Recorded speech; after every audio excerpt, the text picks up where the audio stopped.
हे ताब्यात घेऊन त्याच्यावरती आपल्या उद्योगपतींना टॉवर्स उभे करण्याची संधी देईल. राऊत साहेब, अमेरिकेत सध्या जे घडतंय आहे, राष्ट्राध्यक्षपदी नेमणूक होऊन अवघे 2 महिने उलटत नाहीत, तोच ट्रम्प यांच्या विरोधात जनता रस्त्यावर उतरली आहे.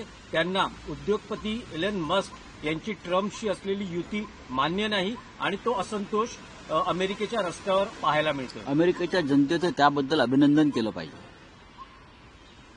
लोकशाही काय असते आणि लोकशाही वाचवण्यासाठी जनता काय करू शकते हे भारताच्या स्वातंत्र्य लढ्यात जसं दिसलं तसं आता अमेरिकेत दिसतंय.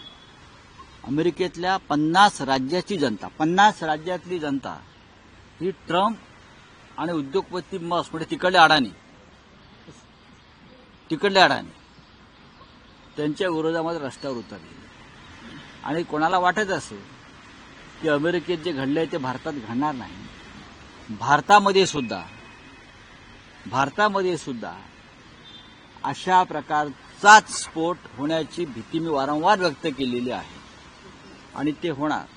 हा देश विकला जातोय, जसं अमेरिका एलन मस्कला विकली जाते तसं हा देश मोदी आणि अमित शहांच्या लाडक्या उद्योगपतींना विकला जातोय.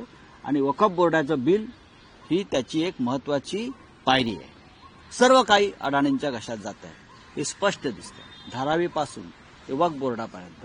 एलन मस्कला सुद्धा त्याच पद्धतीनं अमेरिका विकली जाते ट्रम्पकडून.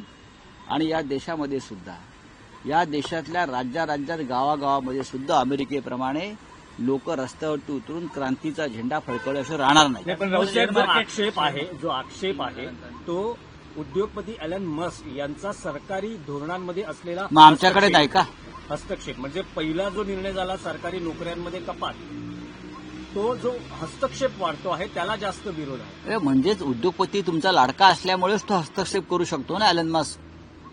जसं या देशामध्ये 2 किंवा 4 उद्योगपती या देश चालवत आहेत, हस्तक्षेप करतायत, त्यांच्या सोयीनं धोरणं बदलली जात आहेत, कामगार कायदे बदलले जात आहेत.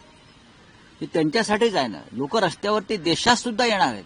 हिंदुस्थानमध्ये सुद्धा अमेरिकेतल्या 50 राज्यात ज्याप्रमाणे जनता रस्त्यावर उतरली आहे, उद्या ट्रम्पच्या व्हाईट हाऊसमध्ये घुसून ट्रम्पला फटकवलं तरी आश्चर्य वाटणार नाही. या देशात सुद्धा तेच घडणार आहे.